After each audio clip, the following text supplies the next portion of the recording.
there's a first trailer for Christopher Nolan's The Odyssey that was released, and it's going to be in theaters July 17th. Someone here said, trailer's great, but let's look deeper. Odd Netflix-inspired design work, ugly. Zendaya as Athena, and Tom Holland, he forgot to say who Tom Holland was. Ellen Page will play a man. Nolan's historical philosophy is not up to par, let's say compared to Eager's. This will do extremely well. It will largely appeal to people who love Nolan and Batman. It's just not made for lovers of Western canon, history, literature, or philosophy. It's made for the modern audience. I have received 2 death threats for criticizing a helmet, so that tells you where we are. And he's completely right. This is a movie made for the modern audience. The modern audience does not exist. It will be created, and this will be what they know. Greece should sue Nolan for this abomination. Oh, man. Tom Holland and Ben-Hur? Who the hell is that? Yet another redhead replaced sad, poor Athena? Jesus Christ. Yeah, the people of Netflix. Another gray, washed-out color palette movie? Yeah. Your eyes rolled automatically. You know? Looks like a typical Netflix abomination. It really does. Shot entirely with IMAX cameras, though. When was the last time I saw anyone give a shit about IMAX? That's crazy. Greek story in a Viking boat? What the fuck? And there's so many historical inaccuracies. Another shit stain of a movie you won't watch. Who the fuck is Zendaya? I get my Zoomer fish people confused sometimes. Is Zendaya Will Smith's daughter, or is she the fish from The Little Mermaid? Neither? Oh, fuck. Japan's Prime Minister assembled an expert panel yesterday to discuss Japanese content overseas. And I think this is a perfect example of people I would trust 100% to be very accurate with handling Japanese content overseas. All right? We have guy that is already asleep. We have this guy. I don't even know what the fuck he's wearing, but he looks like he belongs in a JRPG. So, like, I trust him. He knows what he's doing. We have this guy who likes My Hero Academia a bit too much and needs to get a good tailor for his suit. I think he would look really nice if he had an actually tailored suit. And then you have this lady who literally stepped out of that organization in Bleach that has all of the high-ranking fucking Shinigamis, dude. You have this guy who is obviously a chef, but not just any chef, an extreme chef. Like in the Hunter x Hunter fucking games, dude. And then you have the homeless guy on the end. Like, these are people I would wholeheartedly trust with any kind of, like, Japan content going overseas and not getting butchered by fucking pathological liar people who fancy themselves better than the actual authors. The Chucks in traditional robes. It's very funny. Saying she looks like Captain Unohana. Does she? I don't remember what most of the people in Bleach look like. I haven't watched it or read it in a very long time, but I did love it when I was younger. Homeless guy is the pizza chef from Death Stranding 2. I'm assembling a team. I trust this team with every ounce of my heart, man. And the Gote 13 is looking a bit different. These people are obviously martial arts masters. It's a fucking great picture. I love this so much. Oh my god, there's even a fucking video here. Hold on. 今日、総理官邸へと入ったデーモン閣下。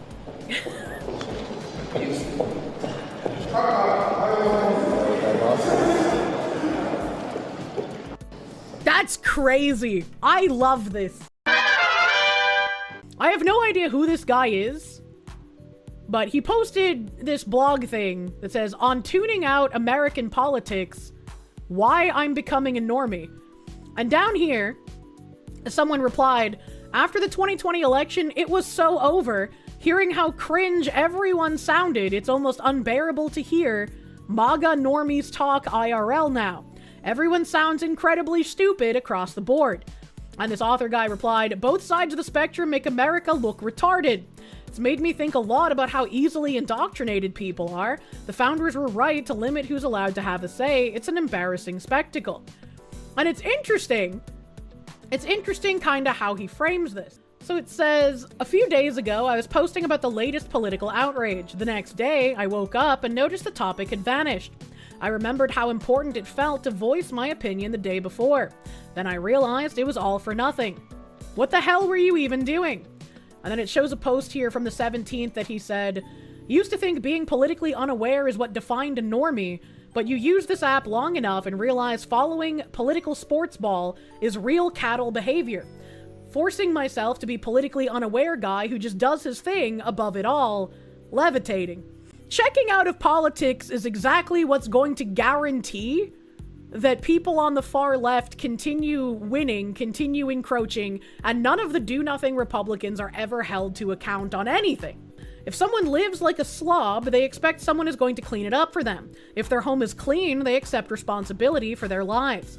I believe the state of one's home reflects their political views. If I don't use something for a year, I throw it out. When I wake up, everything is in its right place. What? I mean, not particularly. Like, especially if you're busy, unless you can afford to hire a maid service, not everything is always going to be in its rightful place 100% of the time. To be fair, what the fuck is this guy on about? Just check out, stop paying attention, do nothing. It's the only way to truly win. Your personality traits are tied up in your political beliefs. I notice chaos easily because I crave order. When I notice my country is in disarray, my impulse is to step in and fix it. This leaves me with two options: complain online or do something about it. When problems look simple, I catch myself fantasizing about being a dictator. If a judge releases a criminal back onto the street and that criminal kills somebody, that judge would be executed in the same way as the victim. I'd end the violence problem with swift capital punishment. I imagine a world where consequences are immediate and problems collapse under the weight of force. None of this feels complicated. I'd have New York running like a clock in 48 hours. But I'm too practical to let my fantasies linger for very long. I'm not going to run for office. Rather than LARP as a war general online, I'll just admit how selfish I am. I love my life too much to sacrifice it. That's cool and all, but if you don't have time to run or the desire to run, you can still meet up with people in your local area that share similar values to you, that want things to change. It doesn't have to be you running. You can support a campaign financially by getting the word out, by posting somebody on your platform, right? Giving information about someone who's running and who's going to try and fix things that are fucked up. That's going to be compelling. Once again, we can look at Brendan Herrera as a grassroots campaign, as someone not propped up by anyone in the establishment, and he almost won in his first election, and hopefully he will win this year. He continues, I have a small amount of influence online given my somewhat large following on both Substack and X, but I'm mostly speaking to people who already agree with me. If I change their minds, what's the best case scenario? They're going to vote for JD Vance even harder? It seems like a very weird thing to say when the majority of people who would be consuming either my or his content already understand that the majority of activists cannot be spoken to. They do not want dialogue. If they cared about talking and having a conversation, Charlie Kirk would not be dead. The best thing for you to do is to invigorate the people you speak to encourage them to actually do something instead of checking out. What gets dangerous is when you tell them to check out, when you tell them there's no point in doing anything, when you tell them just sit there and wait for things to get worse. And especially if you're talking to people who want to have children, who want to return to a better way of life, what kind of person would bring a child into the world knowing they're not going to do anything to even try and make things better? Guys, I'm totally a Republican. This is why we should quit fighting the Democrats. Yep. Chimping out online feels like you're changing the political process. Sometimes it works, most of the time it doesn't. I don't even know about most of the time anymore, but just because it doesn't work every time doesn't mean you should give up.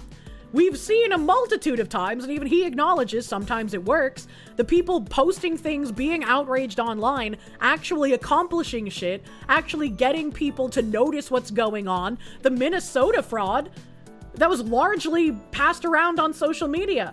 And now, when they're checking into the Minnesota fraud, they're also going to be checking into the fraud in Maine, which almost no one has talked about outside of one publication and a bunch of us on social media.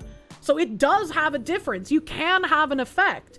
It might feel isolating. It might feel destitute. Even I black pill on occasion, right? It's impossible to be chipper and peppy 100% of the time. But if you give up, that guarantees that nothing will ever change. Typical projection referring to us as cattle while he simply lays down his autonomy to die? Pretty much. He is the perfect cattle. He has been demoralized and he's going to give them exactly what they want. Mocking might change a few perspectives, but propaganda is top down. The state is designed to indoctrinate the public, not the other way around. Yes, which is why we need to rebuild the state. We can't rely on the Democrats or the Republicans at this point, and most people know that, which is why you get people like Brendan Herrera trying to break the mold like Trump did in 2016. People like to feel like they have more power than they do.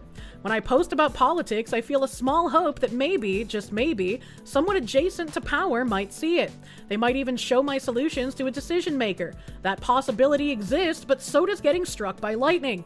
Again, so what are you offering other than giving up? Even if the chance is infinitesimally small, you should still do it. You should still attempt. This guy even wanted to say like he has a sizable following on multiple platforms. He could be using that to inform people, and maybe he does. But why would he then turn to say, well, time to give up. None of this matters. None of this matters, fucking Carl. After you vote, what happens next is out of your hands. Bitching about politics online is unbecoming. Bro, that's like the one way the majority of people who have no influence can do anything. Like the more regular people bitch about something, the more an influencer might pick it up and tell the story. And then someone even bigger than that influencer might pick it up and tell the story again. And eventually it might get to someone who can actually do something about it. And I've recently been yelling about why aren't people doing more things? I don't want to see like Steve Miller and other assorted political bodies continuing to tweet all the time. I get the tweets can be funny and interesting, but I want to see more action from the people who actually have the ability to do so. Online and social media is the new public square. It's the best way to reach the largest amount of people. Yeah, exactly. If we have like Elon Musk quote retweeting and agreeing with random cartoon fox woman online, like, yeah, I think you can take the effort to try and make a difference. Looking back, I'm embarrassed by how much energy I've put into it. I have a hard time accepting what I can't control, but after this realization, it's completely clear. If I need to look over my shoulder while I'm taking a walk in my city, then I have no interest in what Tucker Carlson said about Ben Shapiro. If women are being burned alive on the subway, then I can't clap if Trump invades Venezuela. If innocent bystanders are being murdered in broad daylight, then I don't care if Erica Kirk is being controlled by Jewish aliens. What the fuck? The set of issues we're expected to discuss are too embarrassing to validate. Bread and circus issues have nothing to do with Americans. Chat, I know I'm just both a woman and a cartoon, but really wild take here. Really wild, insane, no one's ever thought about it before take. You don't have to talk about what Tucker Carlson said about Ben Shapiro. You don't have to look at Venezuela being invaded.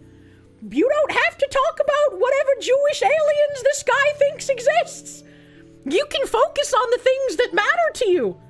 You can focus on the immense amount of criminals being let out scot-free by the judges and the DAs. And by extension, you can focus on the DAs getting hired when they say they want to murder conservatives. And the governors that support them saying that. You can actually just focus on those things instead. I know, it's crazy, man. That's crazy. The last few days I've curated my timeline so it doesn't show political posts. Did you know that female bottlenose dolphins exile the adolescent males because they're so rambunctious? When they leave, they go find pufferfish. They pass them around like basketballs. They squeeze the puffers just hard enough to release a toxin that makes them euphoric without killing them. It's called passing the puffer. I think about people I haven't checked on. I wonder how my aunt is doing. When I can't fall asleep, I read about black holes. The world is extremely interesting. Politics isn't. What a fucking disgusting doomer mindset. Also complains about politics and says that you should keep yourself uninformed because what are you gonna do about it anyway? And then goes on to steal my shtick. What do you mean you're gonna interlace your politics with random facts? That's what I do. Welcome to the Normie Club. It's oddly peaceful here. I came to the same realization a few years ago when it dawned on me that I was getting desensitized to the constant drama of politics. It was always, you need to care about what we tell you to in the moment. You need to care about this right now, and then suddenly a week later, no, actually you need to care about something else. That just sounds like you have low IQ and you're incapable of caring about multiple things at once. What the fuck? Forget about last week's disasters, even though I definitely still cared about last week. And the loudest thing in the room is often what makes you easiest to distract. It's often the bait. The volume is part of the manipulation. What the fuck is this guy talking about? They lack object permanence. He did it for clout and clicks. Well, of course he feels that way. He's just in it for stupid reasons. This is why I've come to hate the, like, I just want to grill, but I don't want to do anything in regards to fighting for my right to grill people. Because, like, they are the inroads to making everything worse. Because it is incredibly enticing to give up. It's incredibly enticing to stop making yourself mad, to stop getting annoyed, to stop looking at all of the levels of, like, corruption and fraud and horrible things going on, and seemingly no one ever getting punished for it. It would be so much less stress involved to just check out and not pay attention. But that's exactly how you lose everything permanently. This article, Holy Black Pill, yeah, you don't want to give in to that feeling, because that's just gonna fuck everything up, man.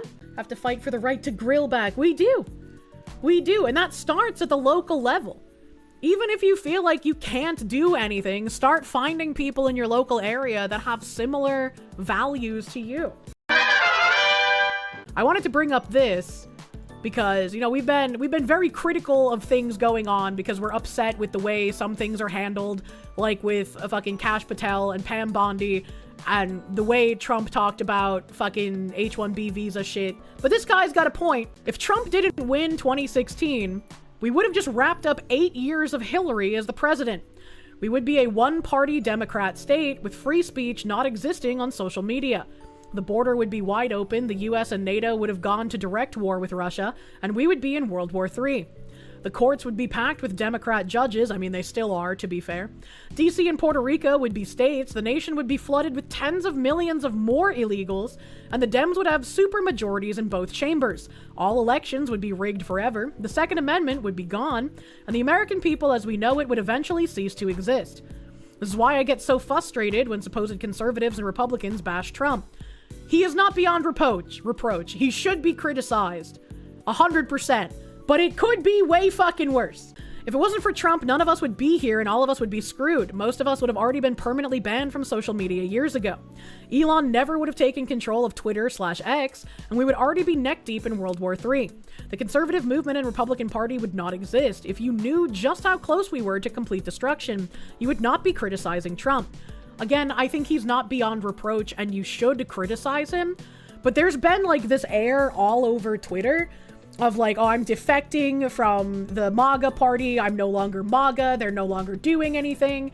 And even if it was just a band-aid stopgap to prevent the wild progressive Marxism from running amok as much as it would have liked to, a lot of people seem to be reading these things on Twitter and getting demoralized, and I see a lot of posts talking about how Republicans are going to lose the midterms. And there's probably some Republicans that do deserve to lose their fucking seats based on what they vote for and how they ignore their constituents. And this is why we need more people to start running at the local level. Because if all we have to choose from is a psychopathic Marxist that wants to destroy the country and a Republican that will do nothing about it except vote for things that the psychopathic Marxist wants, you don't really have a choice in that matter. There's no one that you can vote for because both of them are going to usher in destruction. And if nobody starts doing more stuff on the local level, if nobody starts trying to challenge these seats, yeah, it's going to be hard, it's going to take effort, it's going to take money, but if nobody challenges it, nothing's going to change.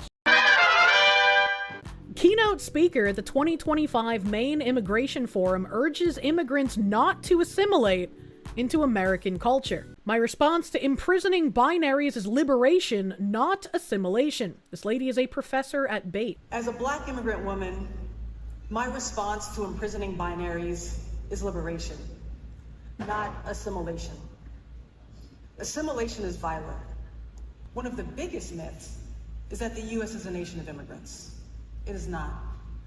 It is a nation of settler colonialism. The tools to get free that I'm sharing this evening come from the tradition of Black radical feminism that taught me that my grandmother and so many Black and immigrant and indigenous and working class and queer and two-spirit and trans people deserve better. Damn, that's a salad. associate professor of sociology at Bates College. Damn, that was some word salad. And also, why would you want to immigrate here if that's how you feel about the native population? Again, this just sounds like a hostile takeover. What a strange thing to tell people. And it seems to be only when you immigrate to Western nations is you shouldn't assimilate. Not interested in rising up to our standards. They just want to drag us down, which is wild because it's like, you would think that people came here for a specific reason. But the more and more you listen to them talk, the more it's like, they didn't come here as an immigrant. They didn't come here to enrich the nation. They came here to loot the nation and bring that prosperity back home. Because they think if they can magically get all of the money that America has, they'll be able to become America, I guess? I don't know. I don't know if you guys remember. I vaguely remember. But Joey Swoll talked about this transgender person taking lewd pictures in like female locker rooms in a public like spa or gym area. And Joey Swoll got like fucking swarmed and attacked by people. And he unfortunately apologized to people. And wow, what a shock. Nobody stopped attacking him. So he was like, well, clearly apologizing was a mistake. I'm gonna double down now. Fuck you guys. And recently, the transgender person who took a bunch of naughty photos at the gym, in their own words, got banned. On the 20th of this month, they got banned from the gyms. And in no short order, people started insulting Joey Swoll once again, saying that Joey is a piece of shit for talking about this. Joey is a bitch, and, you know, all this other stuff. When it's like, this is exactly why people have, like, a fucked opinion of transgender people. And it's like, I always try to differentiate between people like this person at the gym who's clearly not trans. They're clearly an autogynephiliac. They're clearly participating in a fetish in public. They're clearly doing it for fetishistic reasons. They do not have gender dysphoria. And this is why all of the people who tried canceling me earlier this year, from the fucking Vice Freak to the fucking Klaus VTuber, all of these people, it's in their best interest if they take things out of context, right? My quote about most trans activists gets misconstrued by these people into all trans people, because once the autogynephiliacs and the political ideologues lose the ability to use transgenderism as a shield, they become criticizable. But as long as people conflate actual dysphoric people with the ideologues and with the autogynephiliac, they are untouchable. And so anytime you find a fetishist, you find an autogynephiliac, and they get called out, all of the other people who are doing this for fetishistic reasons will come out and attack you. Because you cannot separate the fetishist from the dysphoric. If you do, the fetishist can no longer use that as a shield, and that is not advantageous to them. And once you figure out that game, everything is so simple to understand. Maybe a difference, but we're at the point where we cannot afford to recognize that difference. If we do, the bad ones will continue to use it as a shield.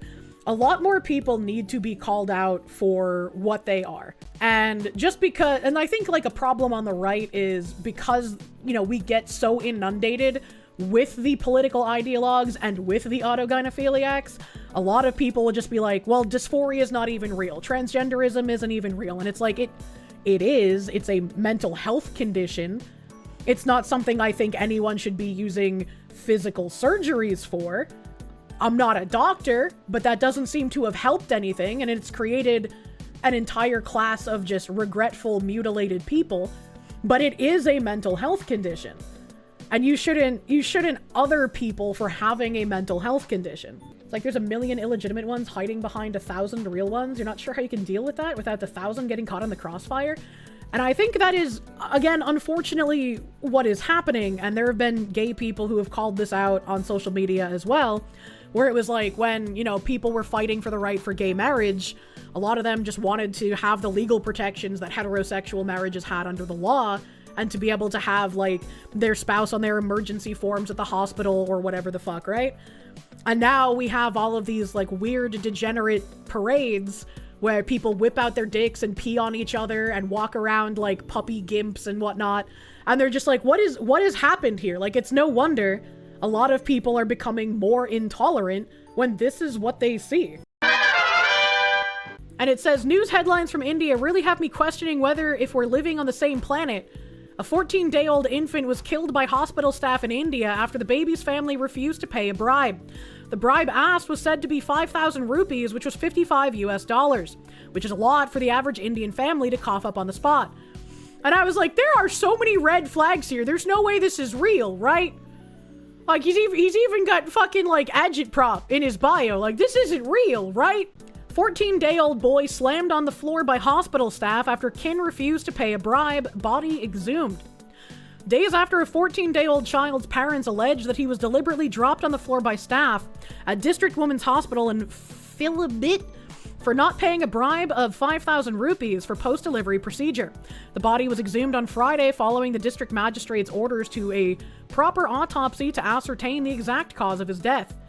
District Chief Medical Officer Dr. Alok Kumar confirmed the autopsy was conducted by a 2-member panel of government medical officers.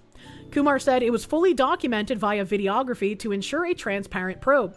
The child's parents claimed carelessness and a deliberate act of aggression by the hospital staff, and further legal steps would depend on the autopsy's findings, the CMO added. Refuting the family's allegations, the hospital's chief medical superintendent, Dr. Rajesh Kumar, said that the Philibit resident was admitted to the hospital on December 2nd, and she delivered a healthy child the next day. Doctors recommended a cesarean procedure and sought the couple's consent, which was denied, he said, adding that the doctors then went ahead with vacuum extraction delivery procedure. I haven't birthed a babby before, but I've never heard of vacuum extraction. I thought you just had to push the babby out. The CMS said as the vacuum procedure usually causes a chinyan, a temporary swelling due to buildup of blood-like fluid left in the baby's head area, the father, Mradul Singh, claimed it to be a head injury. But before the doctors could shift the baby to a neonatal intensive care unit, his father took him to a private health facility. Later, they claimed the baby was killed by hospital staff. Meanwhile, the infant's father said he approached the local Thana as well as dial 112, but nothing happened. What is a Thana? Instead, his wife received dire threats by hospital staff for approaching police. The DM later took cognizance, and Friday's exhumation took place in the presence of a magistrate and senior cop. Bro, what the actual fuck is going on here? An elderly Canadian woman with dementia was euthanized against her will. She did not want MAID, she never gave consent. The decision was made by her family. Activists call assisted suicide death with dignity. That couldn't be farther from the truth. And I was like, that also sounds a bit weird. That also sounds like it should be illegal. But they posted from their website, and when somebody asked for any sources, they reposted their website. So I was like, okay, hold on. If we're circularly referencing here, maybe it's not real. This is unfortunately a real story. It's from October of this year. Canadian dementia patient euthanized at family's request. Euthanasia/assisted suicide protective guidelines don't really protect against abuse. They mostly serve as a window dressing to make people comfortable with killing the sick. And soon after legalization, the vaunted protections are redefined by activists and the media as barriers to death, which become the pretext for loosening the already slack guidelines. The speed at which that happens varies, but the pattern rarely fails. Here's an example. In Canada, a person is supposed to explicitly request and consent to being killed by a lethal jab. But a dementia patient was recently euthanized at the request of her family. A frail woman in her late 80s with dementia received MAID after a family member brought forward a request for an assisted death, a new report reveals. The woman's life was ended after a MAID provider deemed the woman had given her final expressed consent to proceed, based on her ability to repeat a question and squeeze the provider's hand. My mother died of Alzheimer's. I could have easily maneuvered her into a situation where she would have seemed to have consented to assisted suicide. These patients are so vulnerable, and what they think or feel one minute often changes dramatically in the next. Back to the story at hand. The cases among half a dozen flagged in the latest report from the Office of the Ontario Chief Coroner's MAID Death Review Committee. What a fucking name. Together, they're raising questions around how MAID is being approved for people with dementia, including whether people are receiving MAID without proper assessments to determine if they have the capacity to consent to death. I think the saddest thing here is that it came from this woman's family. Instead of caring for her and about her and not wanting her to die early because maybe she's a bit of a burden because of having dementia, this family member was like, nah, just put her down like a fucking dog. Like, it's hard for me to wrap my head around that kind of mentality unless the person was just an objectively malicious, disturbed person throughout their life, right? And like, I see Michuki in that chat, Mikuchi, sorry, saying organ harvesting scheme. We've read articles about how this is being used for organ harvesting. And also, I could imagine a family member being bribed in order to do organ harvesting. But it's still just, like, really fucking upsetting to see a family member would want to do this. Of course they are, and I predict nothing will be done about it. That's the usual pattern. Adding to the insult, dementia patients are not receiving proper levels of palliative care in Ontario. What really stuck out to me is that people with dementia are choosing MAID for feelings like loss of dignity, perceived burden, emotional distress, and fear, said family physician and committee member Dr. Ramona Colo.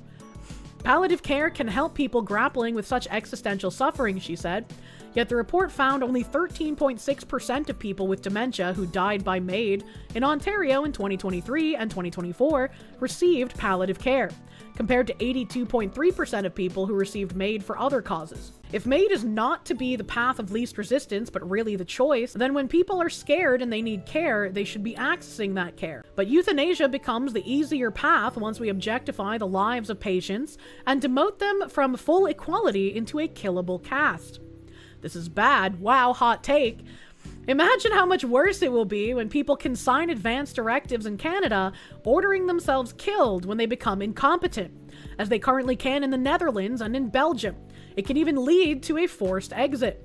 Legalizing euthanasia and assisted suicide profoundly changes societal values at a fundamental level.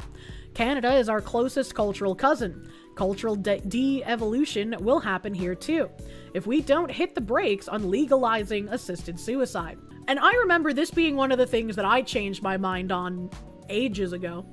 Because when I was still a teenager and the argument was still being made for, you know, a dignified death if you have something severely wrong with you, like if you have a terminal cancer or some kind of terminal issue that your quality of life will never get better, I was like, that makes sense to me. I could understand why someone in that kind of scenario might opt for an assisted suicide instead of living out their days in agony and pain in a hospital bed. But now it seems like that was another slippery slope, where instead of being used in incredibly rare and strict circumstances, it's now just a free-for-all, where it's like, are you depressed? Kill yourself. Are you a veteran? Kill yourself. Do you have dementia? Kill yourself. We're just gonna harvest all your organs and nobody's gonna care. Now you're cattle. Congratulations.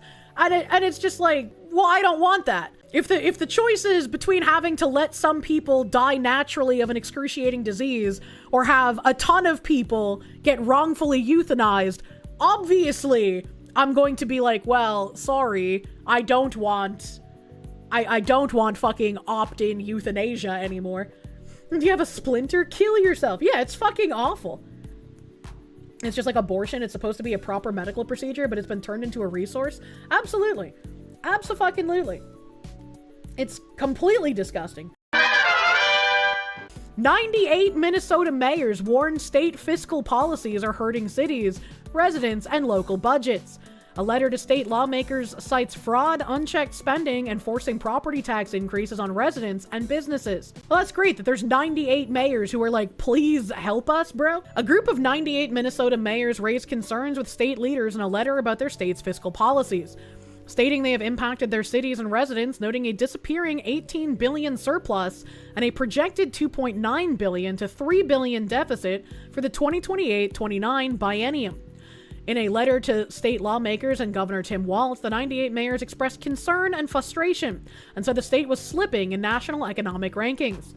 Fraud, unchecked spending, and inconsistent fiscal management in St. Paul have trickled down to our cities, reducing our capacity to plan responsibly, maintain infrastructure, hire and retain employees, and sustain core services without overburdening local taxpayers, the letter states. Yeah, thinking about how much of like this fraud has been paid for by taxpayers, it's again, I wish I could just stop paying taxes and not get a visit from the IRS, man. Like, I should not be beholden to pay taxes for this kind of shit. It's just an insane thing. And I could not imagine how much more angry I would feel if I was a Minnesota resident. Tim Walz is probably already putting those mayor's letters in the paper shredders. He's probably already finding another person to go intimidate them, you know? Cities across the state now face workforce shortages, slowed business investment, rising operational and construction costs, and families choosing to leave Minnesota altogether, the letter states. Wow! They just like Massachusetts! For real, for real! In addition, the mayors noted potential property tax increases as a result of unfunded state mandates and costs that force cities to shift the burden to residents and businesses. There's a growing disconnect between state-level fiscal decisions and the strain they place on the cities we lead, the letter said. When the state expands programs or shifts responsibilities without stable funding, it is our residents, families, seniors, businesses, and workers who ultimately bear the cost. Unfunded mandates include requests for schools, health and human services, and public safety. Minnesota Republican lawmakers put the blame on Walz and Democrats. I mean, yeah, who the fuck else would have the blame? Like, unironically, Governor Walz and Democrats passed unaffordable spending and tax increases along with unfunded mandates on the promise it would make life more affordable. State Republican Senator Andrew Lang, who serves as a lead on the state Senate and local government committee, said in a statement, "In reality, they just passed down the cost to local government, schools, and small businesses, who in turn passed down costs to local taxpayers and consumers." Minnesota counties sounded the alarm early last session about the proposals to shift costs onto their budgets. So I'm not surprised that nearly 100 mayors across the state are raising their own concern. This letter is a warning that we must reduce state spending, stop the massive fraud plaguing our state, and remove unnecessary mandates to keep life affordable for everyone. Fox News Digital has reached out to Walz's office. They're not going to get a response, bro. The mayors noted that a state statute requires a balanced budget, but that relying on one-time surplus dollars has created a structural strain. Our state owes it to our citizens to practice responsible fiscal management and to stop taxing our families, seniors, and businesses out of Minnesota, they said. We urge the legislature to course correct and to remember that every dollar you manage belongs not to the capital, but to the people of Minnesota. Watch this video. Meanwhile, 21 minutes before the top of the hour, 6 more people have been charged in connection with massive fraud schemes in Minnesota. The Justice Department accusing these suspects of making various housing and medical claims. Fuck you. Why does it do this? I wanted to read the fucking images. Why does it do that? Reaching upwards of 6. Why does it do that? Why does it do that? It doesn't want me to read the names. Well, I'm sorry, Chad. I can't read them. $1 million. Here's the prosecutor. Minnesotans and taxpayers deserve to know the truth of the fraud. The fraud is not small. It isn't isolated. The magnitude cannot be overstated. What we see in Minnesota is not a handful of bad actors committing crimes. It's a staggering industrial scale fraud. I think it's so important for him to say that people are trying to minimize it. That should not be minimized. Here to discuss it, Fox and Friends Weekend co-hosts Charlie Hurd and Griff Jenkins. Guys, this is unbelievable. You have the Feeding the Future program, which is feeding people that are desperate. Feeding people. They were bilking that, sending it back to Somalia.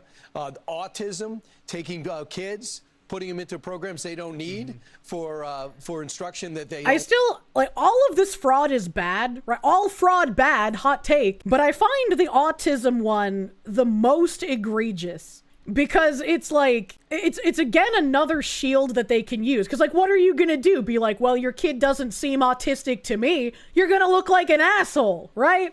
Like there would be no way to actively like say anything against it.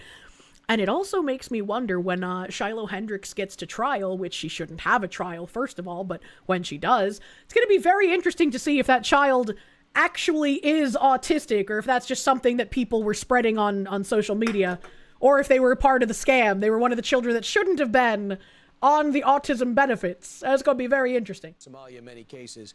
Griff, what's your reaction to this? Well, what's fascinating, Brian, is that late last night, James Comer, the chairman of the Oversight Committee, said that the Governor Walz and Minnesota Attorney General Keith Ellison's response to a December letter to get more information on this was, quote, anemic. In his words, they're not cooperating, and they're threatening now to drag Governor Walz and AG Ellison before the House Oversight Committee to find out. Why? Because we are learning, as you just pointed out, that the I hate his dumb face so fucking much.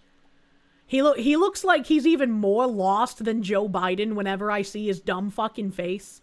But he unfortunately sounds more lucid. fraud runs deeper than previously known, and there are still questions about whether they subpoena bank records to find out if any of this fraud money was going back to terror groups in Somalia and elsewhere.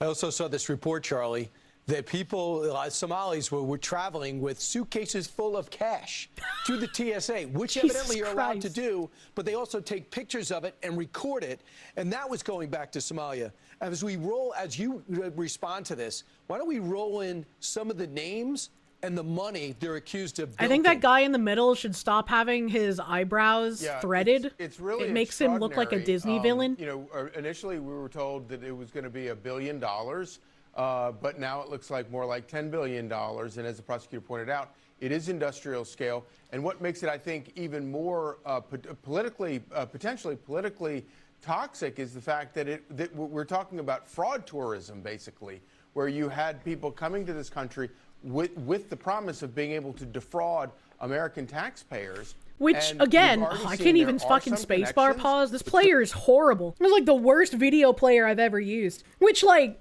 doesn't that make you feel dumb? I mean, some of the people that have been caught up in this and political leaders in Minnesota, I think that when you're talking about $10 billion, you're probably going to find a whole lot more connections like that. Yes. And it's going to become a whole lot more toxic. Right. But the fact that you can sort of meld this level of fraud also with I like how they don't put any of the pictures of them on there. People to come in unchecked, unvetted, and with motives that we don't even care to find out about. Yeah. You're looking at a story that's not going away, and I think it's going to get a whole lot worse for Tim Walz and others in Minnesota. Exactly, because they looked the other way, and when people looked into it, they were called racist for looking into Somalis who were stealing our money. What's coming up on Fox and Friends is a big question. Rachel's got a special interview. Am I right, Griff? That's right. She catches up with Kid Rock, and I think we actually have a little preview of that. Hit What? play. You got this. What? Okay, very random. Kid Rock. I think, like, it would probably be harmful in the short term. Much like turning off SNAP benefits until we figure out the fraud there. But I feel like if a program is being defrauded, it should be completely shut down, and no more funds should be going through it until the fraud is figured out. I feel like that's just like the common sense thing to happen, you know? Here's the latest on the possible end of vehicle inspections in New Hampshire. No more vehicle inspections. No more stickers. Some people mark birthdays with a cake or a party. In New Hampshire, a motorist birthday also comes with a mandated car inspection. Last summer, though, state lawmakers voted to end the annual vehicle inspection program. The mandate was set to expire on January 31st, but earlier this month, the company that provides emissions testing equipment to vehicle repair shops statewide filed a lawsuit, claiming the state's action to end inspections run counter to the Federal Clean Air Act. Yeah, I think they're filing a lawsuit because it runs counter to them getting free money by everyone having state-mandated inspections using their machinery. You can fuck right off with your dumbass clean air shit. You duplicitous bitch. Lord Kamina, thank you. You plan on building your own armada when they do? Here's a breakdown on where the inspection issue stands and what it means for New Hampshire drivers and what could happen next. Come January 31st, your jalopy, I don't know what a jalopy is, may not need a sticker, depending on what happens with the legal challenge. But it still needs to be roadworthy. According to the New Hampshire Department of Safety, drivers will still be personally responsible for making sure their vehicles meet all safety standards, even without annual inspections. Even without inspections, drivers can still be ticketed for busted taillight, worn tires, and even exhaust leaks. Mufflers will still be required, and tinted windows are still regulated. I think if they fix this, that would be heaven, right? Like, can you imagine taking live free or die to that conclusion? You can tint your windows like crazy, bro. The state has a lengthy list of regulations that will still be enforced by law enforcement agents, even if mechanics no longer are required to flag problems. As of today, inspections are still required, and all registered passenger vehicles are supposed to have a valid window sticker. So if your birthday is in December or January, state law still requires you to bring your ride in for inspection. After February 1st, stickers will no longer be mandated unless a federal judge halts the repeal. Well, hopefully they do not, because this sounds like it would be a great thing to have happen. Earlier this year, a bipartisan bill to end annual vehicle inspections, both the vehicle safety check and the emissions component, cleared the New Hampshire House with bipartisan support. Top Republicans cheered the result, calling it a win for personal responsibility. Attempts to find compromise with the Department of Safety and auto industry have gone nowhere, leaving everyday drivers stuck with an outdated, costly requirement, said House Majority Leader Jason Osborne and House Transportation Committee Chair Thomas Walsh in a joint statement in March. The proposal to end inspections eventually found its way into the state budget and became law this summer, with the repeal set to take effect on January 31st, 2026. Backers said that drivers for too long had been saddled with extra costs and that the inspection program didn't necessarily translate into safer vehicles or fewer crashes. No, it pretty much just lined the pockets of the people providing the equipment for the inspections, man. And that's like why they're trying to sue. It's like, yeah, we're gonna file a lawsuit. It's countering clean air. Fuck you guys. Holy shit. One caveat to the repeal, though, it only applies to passenger vehicles registered in New Hampshire. All commercial vehicles are still subject to inspections under federal laws. Who is now suing to block the repeal? In October, the manufacturer of the vehicle emissions testing equipment long used by mechanics in New Hampshire sent a warning to state officials. If you follow through on the repeal of the emissions program, a lawsuit will be heading your way. I hate these things, man.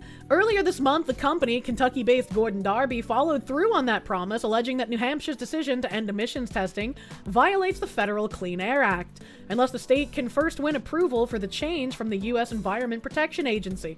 You know what I think would be really cool? In New Hampshire, you're allowed to have those, like, tiny K trucks. Like, you can actually, like, buy them and drive them in the state of New Hampshire. And soon, hopefully, unless these weird squibs get their way, you'll be able to drive your tiny K truck without an inspection sticker. And I think that's just really neat. I just think they're neat. The lawsuit is still in the early stages, but Gordon Darby is requesting a temporary injunction on the repeal, meaning a federal judge could put a pause on the end of inspections.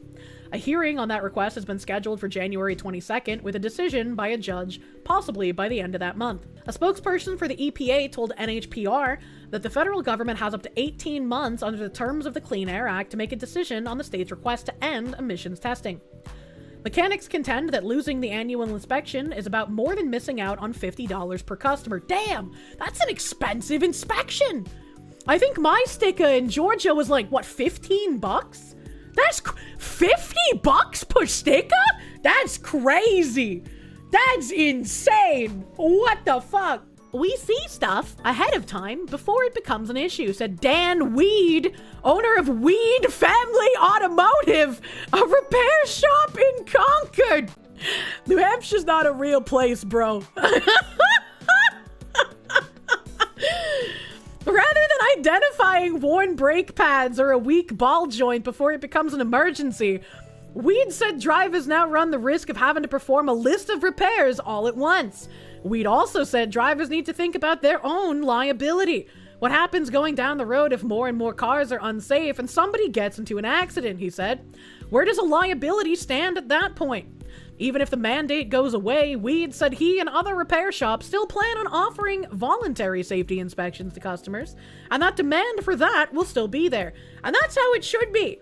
It should be voluntary, like if someone wants to do it. 99% of our customers have said they want to have the car brought in and checked on an annual basis, whether it's mandated by the state or not. Okay, I just don't believe that. I just don't believe that 99% of people this guy talks to said, yeah, I'm still gonna voluntarily pay for the inspection. Dan Weed, CEO of Weed Company. Weed's whacked jalopy car inspections. Oh shit, This also sounds like a white pill story. We are not welcomed. New Hampshire's refugee agencies persist despite new restrictions. Yeah! Yeah, that's right. You're not welcome. Get the fuck out! Holy shit. The mood at this week's staff meeting at Building Community in New Hampshire is somber. Better known by its initials, BCNH, the agency was started by Bhutanese refugees to help others resettle in the US over a decade ago. People from all over the world are in the room, but what's notable is who isn't in the room. A staff member who could not get his employment authorization documents renewed. Sounds like he needs to get out. And even among those still present, the future is uncertain. It pretty much feels like a sort of dystopian society.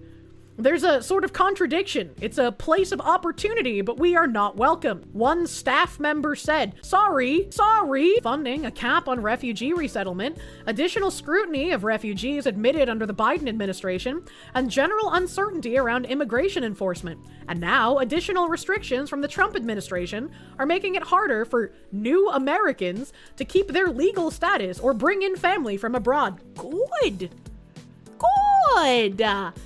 The cap is the government giving them more than $1,000 cash when they catch them and deport them. Yeah, I saw that they raised that to like, if you self-deport, we'll give you $3,000. And I'm thinking like, you know how many billions of dollars of like taxes have gone to fraudulent things? What if we started offering that to people who don't want to stay in America, right? Like, you're an American citizen, you're not like an immigrant or anything, but you like fuck hate the country, you think we're all evil and racist and we need to open our borders to absolutely everyone. Maybe you're some kind of communist fuck who would rather live under a communist government.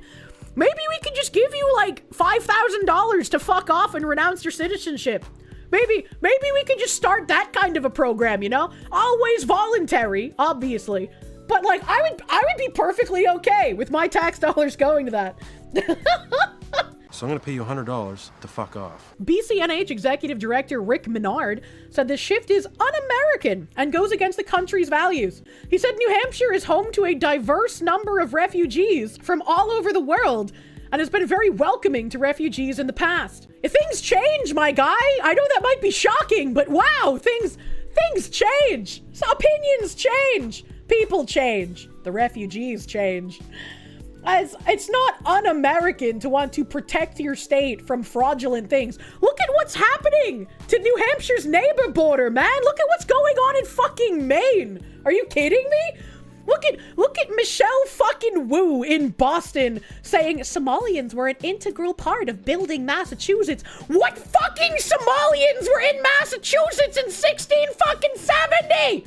Point them out to me! I don't think you can! BCNH has helped resettle Bhutanese and Bosnian communities, and in recent years they focused on people from Afghanistan, Ukraine, and the Democratic Republic of the Congo. I feel like it's very disingenuous to compare like the old resettling decades ago of Bhutanese and Bosnians to current year Congolese and Afghanistan. I don't know, man. I feel like those aren't exactly the same people. Most of America wants this country to be a humane, welcoming place, and I think it will be again, he said. But for now, it's a nightmare. It is a nightmare! Which is why we have to close shit off for a little bit and sort our shit, brother man. So far, there are full restrictions on people from 20 countries. I'm not going to read all of them because we already know that. U.S. Citizenship and Immigration Services said it will review all pending applications for green cards, citizenship, or asylum from immigrants already in the country and stop travel from these countries. There are also partial restrictions on people from Angola and Antigua and Barbuda, Benin, Burundi, Côte d'Ivoire. Why is the Ivory Coast said in French there? Cuba, Dominica. What is Dominica? I know Dominican Republic, but what is Dominica? Is that like the dominatrix lady in the porn version of the Dominican Republic? Gabon, Malawi, Mauritania, Nigeria, Senegal, Tanzania, the Gambia, Togo, Tonga, Venezuela, Zambia, and Zimbabwe. Menard said these bans will make it harder for all Afghans in New Hampshire to stay in the country, earn a living there, or bring in their family members who are struggling to survive under Taliban rule, even if they helped U.S. troops during the war there. Considering the guy that shot those two National Guardsmen in DC was a former translator that helped U.S. troops, I don't think this is a real rational excuse anymore.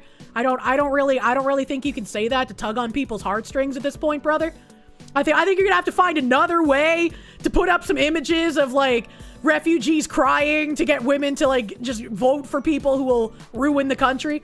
We know of people who were scheduled to be on flights to the United States. They'd been approved, they'd been vetted, they'd been cleared. They were coming to New Hampshire to be with family in New Hampshire, and so, despite past service for the United States government, they're screwed. Once again, that guy who shot those National Guardsmen also helped in the past, so I don't really give a fuck. The changes came after police said an Afghan national shot a National Guard member in Washington, D.C. in late November.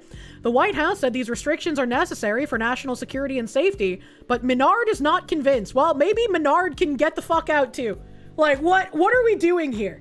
What are you doing? This has nothing to do with public safety. It was a pretext, and the impact is essentially to stop all refugee resettlement in the United States to make life extremely difficult for any immigrant, legal or not, or undocumented. What did he mean by this? What did he mean? And also, it was not a pretext. 2 people are fucking dead. What the fuck did he mean by this? Despite the headwinds, these local organizations said they aren't giving up. At refugee resettlement agency Ascentria, these shifts have also created fear and uncertainty for clients, but the agency said it's still helping on a case-by-case basis. Can I just ask, why are there refugee resettlement agencies? How do they make money? Who is funding them? Why do these exist? As we receive updates or guidance related to these policy changes, we proactively contact impacted clients to share information, answer questions, and provide support. While many are understandably anxious given the current state of affairs, we work closely with them to offer reassurance and clarity where possible, and continued advocacy, the agency said in a statement to NHPR. The International Institute of New England is another one of the region's major refugee resettlement agencies. They also said that they will continue their mission. What a weird thing to talk about, man. We're going to keep filing, the president and CEO Jeff Thielman said. The people that are here in this country, we're going to keep teaching them English. Well, you're not doing a very good fucking job. We're going to keep helping them find jobs. We're going to keep doing our work in spite of an obstacle like this. Work permits are some of the few documents still going through, although they're harder to get now. Changes from the Trump administration mean applications for an employment authorization document, or EAD, have to be refiled every year and a half, down from 5 years. The application costs about $600 and can take a long time to go through. These agencies focus mainly on helping clients learn English and find jobs. They mostly work in high-need industries like childcare, elder care, healthcare, manufacturing, and auto mechanics. I've seen a lot of videos about stuff that goes on for like childcare and elder care and in healthcare, and I feel like maybe there should be an investigation into this company if they are helping people who come here illegally learn English and get jobs in childcare, elder care, and healthcare. This is actually tremendously horrifying, based on articles I've read and videos I have seen that I have also shared some with you guys. BCNH Vice Director Vijay Bujal said this means an additional challenge for New Hampshire's aging workforce. The workforce is getting downsized because people are losing their status, meaning they can't work. What? We have so many employers who love the immigrant workforce. They're hardworking. Yeah, I bet they do. Love paying people less money. In this uncertain environment, one option is to resettle in another country, but most of the families facing expired work authorizations have children. I don't understand the correlation. One option is to resettle in another country, but they have children. The children can go with them? Why would that be a problem? What's the correlation there? A staff member who works with the local Ukrainian community and who asked us not to use her name, fearing retribution, said her community is particularly hard hit by the changes to work authorizations. She said most of the families facing these permit changes are parents who are living on savings while they wait for USCIS to let them go back to work. The kids were so traumatized when they came here, so parents are trying to wait patiently to get the documents because there is no other way where they can go currently. I hope these aren't the people teaching them English. She said they can go somewhere to Europe, but it's going to be hard for the kids to make that adjustment. Well, the documents go through, she said employers have been supportive, waiting for their employees to return and writing letters to ask the government to expedite the process. This whole article has been wild to read, and it makes me want to look up. The bill repeals the Refugee Resettlement Program in the Department of Health and Human Services. Ooh. We also read an article about this recently, and prohibits expenditure of state funds on refugee resettlement. The bill aims to completely terminate the Refugee Resettlement Program within New Hampshire's Department of Health and Human Services. Specifically, the bill defines Refugee Resettlement Program broadly as the U.S. Refugee Admissions Program, and any federal, nonprofit, or grant-based program designed to settle, fund, or assist refugees or asylees. Upon the bill's effective date, 60 days after passage, the State Department will be required to promptly terminate all existing refugee resettlement contracts. Moreover, the bill prohibits any state government department, agency, or administrative unit from 1. Accepting money from any source for refugee resettlement, and 2. Spending money to settle, fund, or assist refugee resettlement, whether indirectly or directly through payments to towns or non-governmental organizations. The bill also includes a standard severability clause. If any part of the act is found invalid, the remainder of the act remains in effect, and it formally repeals the existing New Hampshire Refugee Resettlement Program statute. According to the Fiscal note, this would impact approximately $4.5 million in annual federal funds currently used for refugee resettlement programs. And then you have all of the sponsors of the bill down here. But he said, I tried hard to be open-minded and tolerant, Seth Dillon, but you're forcing me to unfollow you for retweeting this insipid, mentally destitute bile on Christmas Eve. Vivek is abysmal, and lumping everyone who thinks so with Groypers just proves you're a hack, like all journalists. And I'm gonna have to agree with him, because I would like to also stop Vivek Ramaswamy from becoming the Ohio governor. I read the title, and I'm probably not even gonna bother reading the article, because I really don't give a fuck what they say or how they're trying to paint people as racist. It said, Nick Fuentes' latest racist campaign is to stop Vivek Ramaswamy from becoming Ohio governor. And it's like, yeah, I agree with Josh. I also want to stop Vivek Ramaswamy from becoming the governor, but I don't want to be compared to a Groyper. I don't want anything to do with the Groypers. And it's like, this is the weirdest, like, imagine being racist post, because you have, like, a gay Mexican fighting a spiritually gay Indian who wears clown shoes. And it's just like, what are we doing here? What is happening? Look up the story of how NORAD started tracking Santa. It's a heartwarming story. Started by accident in 1955 when a newspaper ad for a call Santa hotline had a misprinted number. Leading kids to call the operations center, Colonel Handy Shoop played along, assuring children he'd track Santa. And the tradition continued with after its formation in 1958 using radar, satellites, and jets to track Santa's journey. This video explains the beginning of the NORAD Santa tracker. What? So impressive. Tell us, can you tell us a little bit about how this tradition started?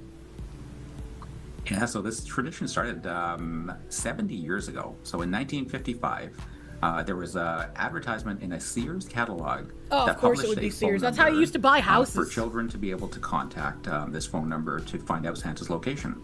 Well, this phone number was off by 1 digit. And the phone number listed actually put children through to the Continental Aerospace Defense Command, the predecessor of NORAD. And a colonel picked up the phone really and funny. was surprised to hear a children's voice on the other end asking for Santa's location. He played along, and we've continued the tradition for 70 years now. Oh gosh, I forgot the story. That is so sweet to hear about how it started. And damn, really this woman got VTuber Santa forehead during his mission. If kids want to try to keep track of Santa's travels as well, how do they do that? There's various ways. There is a website, noradsanta.org, where children can keep track of Santa's location on a map. There's also a phone number that rude. What do you mean rude? I'm a VTuber. I literally just said her forehead's like mine, brother. Hi NORAD.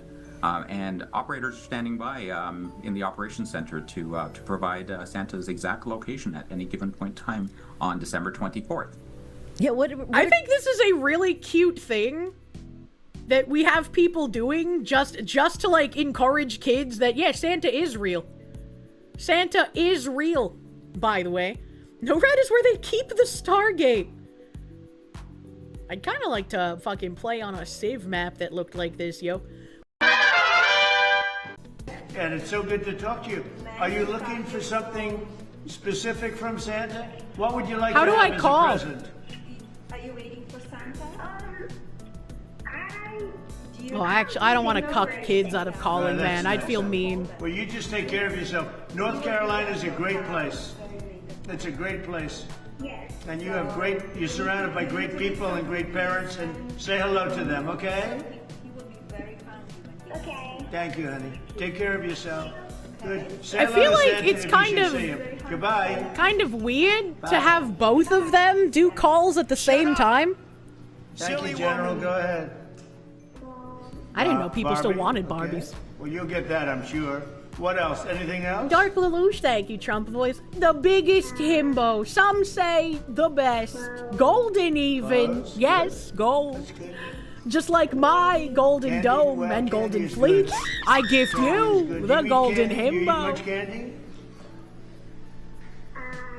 Graves, thank you. Yeah. Anytime I show the new live You 2D just- skins, the devs make you more eat as much features as you catered to want. you. Be It's healthy, getting hard okay? to resist But actually Santa's jumping in. Santa's gonna be there in about They're 5 hours. trying to leaving get you. Sweden right Trying to now. get you to love the boat women. Taking care of Sweden, leaving right now. Okay. Also, Binary Mind just reminded me. Yes, I do have Christmas jangles to show you guys. Hold on. A Revenant 465 made an AI Kirschmas song. Let's fucking vibe, man. Hear the bells through winter's glow. Kirsche walks through drifting snow. Kirsche follow God's above. None with sense but full of love. One rolls by like tumbleweed. One attacks a wreath with greed. I like how the Kirsches are so retarded looking. The AI struggles with what their face is supposed to look like. With cheerful cavalcade and sing let Kirschmas laughter fly. Dumb is loose beneath the skies till they cheer with fearless pride. Brains all left somewhere inside. Cherry lights on tails that sway. Chaos bright this holiday. Oh, this is cute. Kirsche kneels to tie a bow. Kirsche wear them, eat them though. True. One brings back a gift with glee. It's a sock from someone's tree. Another small one tried to bake. No. Setting flowers, no to quake. Yet she smiles, she knows them well. Bless their souls, there's none to sell. Sing let Kirschmas laughter fly. Dumb is loose beneath the sky. Still they cheer with fearless pride. Brings a life somewhere inside. Cherry lights on tails that sway. Chaos bright this holiday. Low they fall like angels dropped. Grace abandoned, never stopped. Yet their hearts are warm and true. Thoughts are few, but kindness grew. Raise your voice, the night is bright. Kirsche drip through sparkling light. Kirschmas bells ring high and clear. Every full floof gathers near. Clumsy joy in snowy play. Kirschmas loves them anyway. Kirschmas is now a sentient entity, like Loeb. Mr. A. Leaf, producing something great from Canada. Was that a Jeb Bush in an army hat, by the way? Miss Foxu and the Kirsche tones.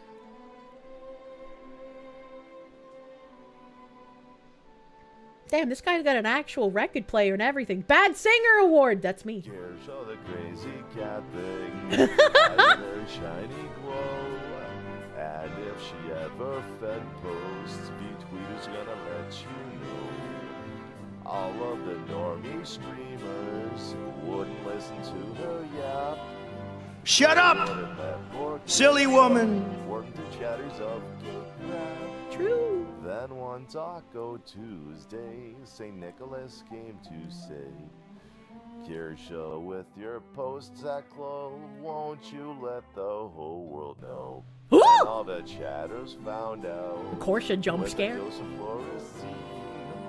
Kirsche the spicy Foxu made me hate the current thing. Look at how deliberately he moves his hand. That's like fucking peak commercial man right there. Hey chat. Hi. With the timeline doing what it's doing right now, I thought I would do a PSA. No black pills. True. Even if that bowl of them looks super duper tasty. True. Get a bowl of Jeb Time of year can be really hard, even for himbos like myself. So find some time for those things or people that you love. Kirsche, thanks for the apps and just being like goofy, clumsy, People. You can tell a lot from someone's voice, including how much they care about others. So I hope that you can find some time to unwind and relax. Aww. But before you do that, I sent you an email. Control F, leaf. Please respond. Please clap. Everyone, please do have an excellent Christmastide and a new year. Please do not. Apportionment. Thank you, Alif man. Thank you. I hope I genuinely understand how much I mean to the honorable chatters. I don't know, man. Sometimes it just feels like very surreal to think about where I'm at and what's happening and like where my trajectory is going. I don't know.